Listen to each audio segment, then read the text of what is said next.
Сәлем оқушылар, бүгін сендермен ерітіндінің малярлық концентрациясына байланысты біраз есептерді қарастырамыз. Қарап отырсаңдар, осы уақытқа дейін біз ерітіндінің құрамын алдыңғы сабақтарда массалық үлесі арқылы табуды өттік. Яғни бізде жалпы ерітіндінің көлемі беріледі, немесе еріген заттың мөлшері беріледі. Сол бойынша біз массалық үлесі арқылы олардың құрамын сипаттадық. Ал екінші енді қазір біз өтетін тақырып бойынша, яғни еріген заттың концентрациясы арқылы ерітіндінің құрамын сипаттаймыз. Енді ерітіндінің мольдік концентрацияны, малярлық концентрация дегеніміз, ол бізде моль бөлінген литрмен өлшенеді, және оны М әрпімен таңбалайды. Енді біз қарапайым сөзбен айтқан кезде, мысалы, натрий гидроксидінің ерітіндісі болсын, егер 2М натрий гидроксиді деп болатын болса, мысалы 2М деген гидроксид болатын болса, онда біз білеміз, бұл жерде бұл ерітіндіде, яғни 2 моль зат, яғни мына ерітіндінің натрий гидроксидінің массасы өзі 40 болатын болса, оның малярлық массасы 2 моль болатын болса, онда оның 80 граммы бар деген сөз. Яғни бұл ерітіндіде 2 моль натрий гидроксиді бар дегенді білдіреді. Яғни бұның сол үшін де өлшем бірлігі моль бөлінген литр. Яғни 1 литр ерітіндіде 2 моль натрий гидроксиді. Ал егер оны массамен алатын болсаңдар, онда ол 80 граммға тең. Енді біз оларды қандай ерітінді концентрацияны қалай анықтама береміз? Ерітіндінің мольдік концентрациясы дегеніміз, ол 1 литр ерітіндідегі еріген заттың моль саны дедік. Яғни біз ерітіндіге салатын затымыз, яғни еріткіш суға, немесе басқа да ерітінділерге салатын болсақ, онда біз оны, яғни масса еріген затты жалпы оның көлеміне қатынасы арқылы және оны мыңға көбейту арқылы осы формуламен табамыз. Қазір көрсетсем, ерітінді концентрациясына байланысты бізде басқа да формулалар бар, сол арқылы толығырақ көретін боласыңдар. Енді малярлық концентрацияның есептеу формуласы бұл бізде 3 формула арқылы жүреді. Яғни бірінші формулада, егер есептің шарты зат мөлшерімен берілетін болса, онда біз мына концентрацияның формуласына тікелей қою арқылы таба береміз. Ал екінші кейбір есептерде, ол жерде масса беріледі, яғни қандай зат екенін айтылады, мысалы массасы 3,25 грамм, АШК-сы 4 деуі мүмкін. Ол кезде біз масса арқылы табатын кезде, біз онда екінші формуланы қолданамыз, егер есептің шарты массамен берілетін болса. Үшінші типте бізде ол жерде тығыздық, немесе тығыздығы және оның массалық үлесі арқылы берілуі мүмкін. Ол кезде біз үшінші формуланы қолдану арқылы малярлық концентрацияны есептей аламыз. Осы 3 формуланы қазір бір есептің сабақтың соңына дейін осы 3 формуланы қолдану арқылы түрлі типтегі есептерді толықтай үйренетін боласыңдар. Ендеше кеттік. Бірінші сұрақта біз айтады, күкірт қышқылының көлемі 500 мл, яғни оның тығыздығы 1,12 грамм бөлінген миллилитр, және массалық үлесі бізде 4,9% ерітінді берілген, және ерітіндінің малярлық концентрациясы берілген. Енді есімізге түсірейік, біз қай формуланы қолдану арқылы оны шығарамыз? Бізде көмекке қандай формула бар бізде? Ол бізде, яғни массалық үлесті табу арқылы берілген есепте. Давайте сол массалық үлесті табу бойынша біз алдыңғы формуланы алып жазайық. С тең, мына жақта көріп отырсаңдар, 1000 көбейтілген тығыздық көбейтілген көлем деп тұр. Енді қарап отырсаңдар, бұл жерде күкірт қышқылының бізде несі берілген? Көлемі берілген, 500 мл және тығыздығы берілген миллилитрмен берілген, және оның массалық үлесі берілген. Ол кезде біз бірінші міндетті түрде малярлық концентрациясын табу керекпіз. Малярлық концентрацияның формуласы С тең N бөлінген В. N деп отырғанымыз бұл жерде зат мөлшері, өлшем бірлігі моль. Ал В деп отырғанымыз ол ерітіндінің көлемі, оның өлшем бірлігі литр. Енді бұл жерден қарасақ, бізде көлем бар, қарап отырсаңдар, бірақ бізде бұл жерде зат мөлшері жоқ. Зат мөлшерінің орнына біз, яғни 500 мл-ді, литрге айналдырсақ 0,05 литр болады. Мен ол жаққа 0,05 литр жазам. Енді бұл жерде, яғни бізде зат мөлшері және концентрация жоқ, яғни концентрацияны біз табу керекпіз. Ол үшін біз массасымен, яғни тығыздығы мен көлемді көбейту арқылы оның несін таба аламыз?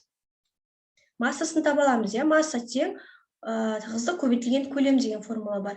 Осы бойынша тығыздық пен көлемді көбейтек, яғни 1,12 грамм бөлінген миллилитрді көбейтеміз. 0, яғни 500 миллилитрге көбейтек, себебі екеуі де миллилитрмен берілген. Екеуін көбейткен кезде бізде қанша шығады? 560 грамм шығады, 560 грамм.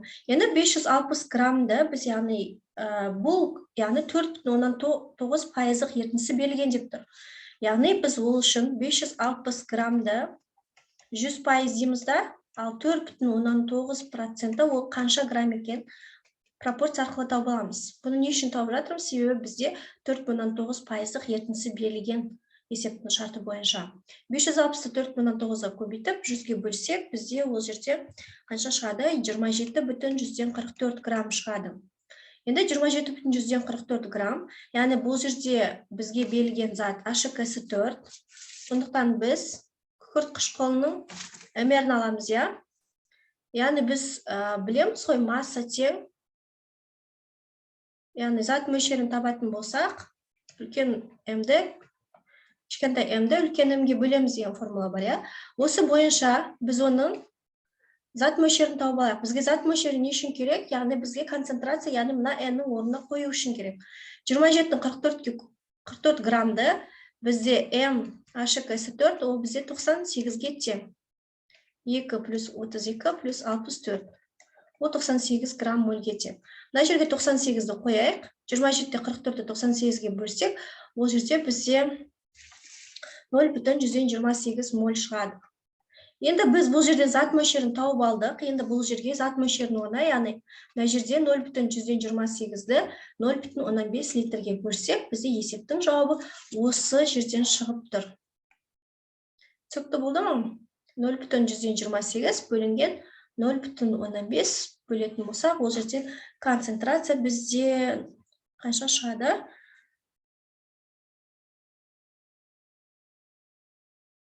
Яғни бізде ол 0,156 шығады, я? Бұл бізде F жауабына сәйкес келіп тұр. 0,560. Яғни осы жерде, яғни бірінші біз мына формуланы қолдандық, байқап отырсаңдар. Екіншісі бұл жерде зат мөлшерін табу үшін, яғни бұл жерде зат мөлшері бойынша ештеңе берілмеген, есептің шарты зат мөлшері емес, массасы бойынша берілген. Сондықтан біз екінші тығыздық пен көлемді табу арқылы массаны тауып алдық. Массаны тапқан соң, үшінші формула арқылы біз не істедік? Яғни оның зат мөлшерін таптық. Мына жерден оның проценті бойынша 4,9%-ын тауып алдық, және сол жердегі масса бойынша оның зат мөлшерін таптық. Зат мөлшерін біз бірінші формуладағы N-нің орнына қою арқылы оның 0,560 моль бөлінген литр екен дұрыс жауабын таба алдық. Себебі бұл жерде тек қана малярлық концентрацияны таптық. Осымен біздегі бірінші типті есепте ерітіндінің малярлық концентрациясын табу керек есептеледі, яғни бірінші типті есептеледі. Ол жерде бізге көлем, тығыздық, немесе масса, немесе зат мөлшері бойынша берілуі мүмкін. Тек қана есептің соңғы жағын қарау керек. Нені табу керек? Малярлық концентрацияны табу керек па? Значит, бізге есімізге автоматически бірінші типтегі мен қалай есепті түсіндірдім, сол бойынша біз сразу сол бірінші типтегі формуланы қолдану арқылы шығарамыз, я? Екінші типті есептерде, яғни мына жерден қарап отырсаңдар, ол жерде концентрация берілген, керісінше бізге бұл ерітіндінің көлемін табу керек. Ол үшін біз не істейміз? Осы жерде не нәрсе бар, соның барлығын жазайық. Яғни концентрацияның орны мына жақта қарап отырсаңдар, мына көлемді табу керек, я? Мына формуладан көлемді табу үшін біз не істейміз? Зат мөлшерін көлемге бөлеміз ғой, концентрацияға бөлеміз ғой. Яғни мына формуладан біз зат мөлшері бізге белгісіз. Ол үшін біз мына жерде натрий сульфаты ерітіндісінен қарап отырсаңдар, мынанша грамм тұнба алу үшін, яғни мына масса бізге жайдан жай беріліп отырған жоқ. Ол үшін біз реакция теңдеуін жазайық. Натрий сульфатына қосу керек бізге барий хлоридін. Сол кезде тұнба пайда болады. Біз тұнба пайда болатын, пайда болмайтын ерегіштік кестесіндегі ерімейді, ерейді деген жазудан қарап білеміз, я? Ол жерде натрий хлориді түсіледі, және барий сульфаты түсіледі. Мына жерден қарап отырсаңдар, теңестіретін болсақ, натрий хлоридінің алдына 2 қоямыз. Яғни бұл жерде натрий хлориді ериді, ал барий сульфаты еремейтін негіз болғандықтан, біз еремейтін, яғни тұнба түзетін тұздар қатарына жатқызамыз. Енді бұл жерден тұнбаның үстіне 2,33 грамм тұнба. Енді біз табу керекпіз. Бұл жерден барий хлоридінің бірінші зат мөлшерін тауып аламыз. Сол арқылы мына жерде концентрацияның формуласына қойып, ол жерден біз оның көлемін таба аламыз. Яғни мынаның біз зат мөлшерін табайық. X моль, а мынаны 1 моль деп, барий сульфатының өмірін табатын болсақ, бұл барий сульфаты бізде 233-ке тең. Яғни 137 плюс 32 күкіртікі, ал оттектік 16-ны 4-ке көбейтсем 264 болады. Жалпы барлығының қосындысы 233. Есеп шығару барысында уже барий сульфатының қайта-қайта 233 массасы екенін жаттап аласыңдар. Үшін әрине есеп көп шығару керек. 233-ті 233-ке бөлетін болсақ, бізде ол қанша моль литр болады? 0,1 моль бөлінген литр болады, я?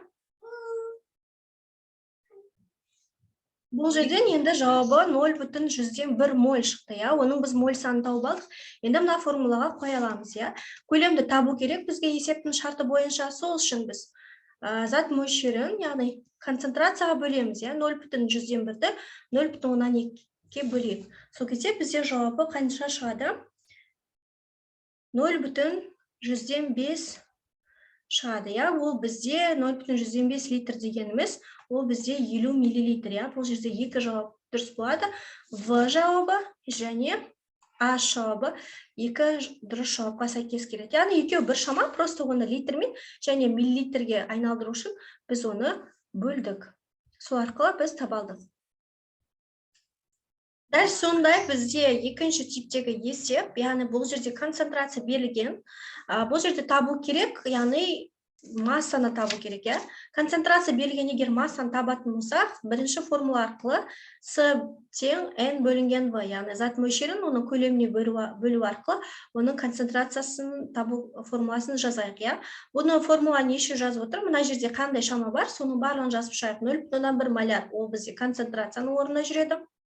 Ал N бізде белгісі, сондықтан X тең немесе N деп тұра берсін. Ары қарай көлемді біз 500 миллилитрді литрге айналдырамыз, ол бізде 0,15 литрге тең. Яғни осы жерден N-ді тауып алуға болады, я? Екеуін көбейту арқылы. N ол бізде неге тең болады? 0,1-ді 0,15 литрге көбейткенде, я? Ол енді 0,1-ді 0,15 литрге көбейтетін болса, ол бізде 0,105 мольға сәйкес, я? Ал бізге енді бұл жерде есептің шарты бойынша моль керек емес, масса.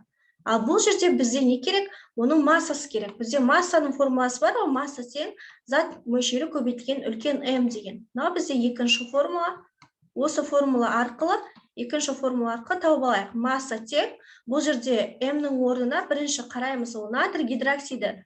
Яғни натрий гидроксидінің молярлық массасы бізде ол 40-қа тең. 40 грамм мольге тең. Сол үшін біз зат мөлшері 0,105 мольді қоямыз. Соны 40-қа көбейтеміз. Сол кезде бізде, яғни натрий гидроксидінің массасы 2 грамм шығады. Бұл бізде А жауабына сәйкес келеді. Мұна бізде қарапайым көрінгенмен кішкене ойлануды қажет ететін есептердің қатарына жатады. Үшінші типті есептерді біз яғни оны үшінші формула арқылы шығарамыз. Басында естерінде болса айттық, бірінші, екінші, үшінші формула, үш формуланы. Үшінші формуланы қолдану арқылы, яғни тығыздықты біз массалық үлеске көбейту арқылы оның молярлық концентрациясын есептейміз. Енді қарайық, мына шамалардың барлығы бізде бар ма? 1000-ды ол бізде тұрақты, өзінің формуланы берілген бойынша 1000, және бізде тығыздық ол 1,125. Ал 40%, яғни оны біз үлеспен алатын болсақ, ол бізде 0,4, я? Оны 100-ге көбейткенде ол бізде 40% болады. Енді үлкен М-нің орнына не қоямыз? Бұл жерде қандай қышқыл? Орта фосфор қышқылы. Орта фосфор қышқылының, яғни біз несін табу керекпіз? Молярлық массасын табу керек. Сол үшін есептейік, 1-ді 3-ге көбейтеміз. Және фосфордың атомдық массасы 31. оттектікі 16, оны 4-ке көбейтеміз, сонда 64 болады, мына жерде. 34-ке 64-ті көбейтсек, қоссақ, онда бізде 98 шығады. Есептейік, онда үстіндегі 1000-ды 1,125-ке көбейтіп, 0,14-ке көбейтек, сосын оны 98-ге бөлек. Сол кезде бізде жауап 5,11 малярлық концентрацияға сәйкес келеді. Көріп отырғандарында бұл жерде тек қана жалпы есептің шарты бойынша не берілді? Яғни оның пайыздық үлесі және оның тығыздығы берілетін болса, біз міндетті түрде осы жердегі формуланы қолданамыз. Ал егер массасы берілетін болса, онда екінші формуланы қолданамыз. Ал егер зат мөлшері немесе көлем бізге сразу берілетін болса, онда біз бірінші формуланы қолданамыз. Енді келесі есепте қарасаңдар, мына жерде бізде екі түрлі ерітінді берілген, яғни екі түрлі концентрациядағы ерітінді. Бірінші ерітіндіні қарап отырсақ, ол бізде көлемі 1 литр 10%. Екеуі де бізде калий OH, және тығыздығы бұның 1,092 грамм. Яғни екінші ыдыста да тоже сондай ерітінді, оның көлемі 0,5 литр 5%, және оның тығыздығы бізде 1,045 грамм бөлінген миллилитрға тең. Енді екеуінде біз несін тауып алу керекпіз? Олардың малярлық концентрациясын есептеу үшін, яғни мына жердегі формула бойынша біз оны жалпы массасын тауып алу керекпіз. Бізде бұл жерде масса жоқ. Массаны біз қалай табамыз? Масса тең тығыздық, көлем және оның масса үлесі. Осы формула бойынша, яғни бірінші калий OH ерітіндісінің массасын, яғни М1-ді табамыз. Сосын М2-ні табамыз. М1-ді табатын болсақ, давайте тығыздықты, яғни мына жерде тығыздықтың орнына 1,092 тұр, ал көлемнің орнына 1 литр тұр, және бізде процент, ол бізде 10% кетен. Осы көбейтек, яғни М1-ді табайық, сол кезде М1 бізге қаншаға тең? Ол бізде 109,12 граммға тең. Біз бірінші ерітіндіні таптық. Екінші ерітіндіні біз табылатын болсақ, біз 1,045, оның тығыздығы, және литр ол жерде 0,5 литр, оны көбейтеміз 5%-ке. Бұл бізде 109,12 граммнан аз шығады, ол бізде 26,128, 1128 грамм. Қайта есептеп қараймын. 1,1045, 1,045 көбейтілген 0,15 көбейту 5 көбейтек, сонда 1,045 көбейтілген 0,15 және 5%. Онда бізде ол жерден яғни литрге айналдырған кезде барлығында литрмен есептеп жатыр қой, Мына жерде литрмен есептегенде 1,092. Бұл жерде екі жақта миллилитрмен алған, 1,0. Онда біз мына литрді миллилитрге айналдырамыз, себебі қараңдар. Мына жерде миллилитр тұр ғой. Онда мынау литр емес, онда 1 литр ол 1000 миллилитрге тең болады. Мына жерде 1 литр емес, оның орнына 1000 жазамыз. А мына жерде 0,15 литр емес, бұл жерде 500 миллилитр болады. Сонда мына жерде 500 миллилитр болған кезде 1045-ті 1,045-ті көбейтеміз 500-ге и көбейтеміз 5-ге. Сонда 2000 5%-ға и 1,092 көбейтілген 1000 10 бөлеміз. Сонда 100%-ға бөлдік қой мына жерде. Сол жерде бізде мына жердегі процентпен алатын болсақ, онда бұны біз 100%-ға бөлеміз. Давайте қазір мына жерден көрсетейін сендерге.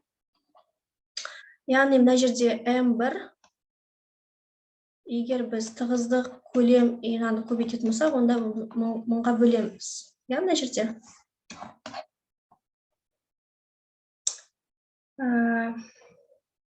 Давайте мына жерде. Яғни бізде процент бойынша болып тұрды. Бұл жерде процентті біз шыққан санды 100-ге бөлу арқылы табамыз. Яғни мына жерден қарап отырсаңдар, масса тең тығыздық көлем және оны 100%-ға бөлеміз, я? Енді бұл жерден біріншісін қарасаңдар, ол жерде 1,092, оны 1000-ға көбейтеміз. Миллилитрге айналдырдық қой, және 10% көбейтіп 100%-ға бөлеміз. Сол кезде бізде 109,2 шықты. Екінші М2-де, М1. Ол жерде бізде қанша шықты? 1,045 көбейтілген 500 көбейтілген 5%. Және оны бөлдік біз 100%-ға. Сол кезде 26,128 шықты грамм. Енді жалпы бізде екі ерітіндіні қосқан кездегін сұрап тұр ғой. Себебі мына ерітіндінің затын мен екі ерітіндіні бір ыдысқа құятын болса, бізде яғни екі ерітінді бір ыдыста болады, я? Ол жердегі масса, мына екеулеріндегі массаны қосқан кезде, яғни М жалпы, я? Жалпы калий OH-тың жалпы массасы, ол бізде 109,2-ні қоссақ 26,128 граммға, я? Сол кезде бізде қаншаға тең болады? 109-да, сонда 135,325 грамм шығады, я? Жалпы ерітіндінің концентрациясы. Енді бұл жерден малярлық концентрацияны табу керекпіз ғой. Малярлық концентрацияны табу үшін біз жаңаға бастапқы формулаға қояйық, я? Мына формулаға қояйық, яғни бұл жерде біз білеміз, С тең 135,325 граммды кішкентай М-нің орнына қоямыз, а үлкен М-нің орнына біз калий гидроксидінің номерін қоямыз. Калий гидроксидінің номері қанша? Ол бізде калий гидроксидінің номері, ол бізде 39, яғни 56 грамм мольге тең, я? Оның номері. Сонда 56 грамм мольді біз мына жаққа қоятын болсақ, ал көлемді орнына біз неше қоямыз? Көлемге біз мына жақта 1 литр, а мына 0,5 литр. Мына бізде 1 литр еді ғой, а мына 0,5. Енді үшінші екі ерітіндіні бір-біріне құйған кезде, онда бізде 1,5 литр түзілмей ме? 1,5 литр түзілетін болса, онда біз мына жерге көлемнің орнына 1,5 литрді жазамыз. Түсінікті болды ғой? Енді барлығын есептейік. Сол кезде бізде есептің шарты бойынша, жауап бойынша берілген жауап, яғни 1,6 малярлық концентрацияға тең болады. Яғни моль бөлінген литр. Немесе оны М деп белгілейді. Яғни мына жерде моль бөлінген литр десе де болады, немесе М деп белгілесе де болады. Ол барлығы бізде малярлық концентрацияның формулалар қатарына кіреді.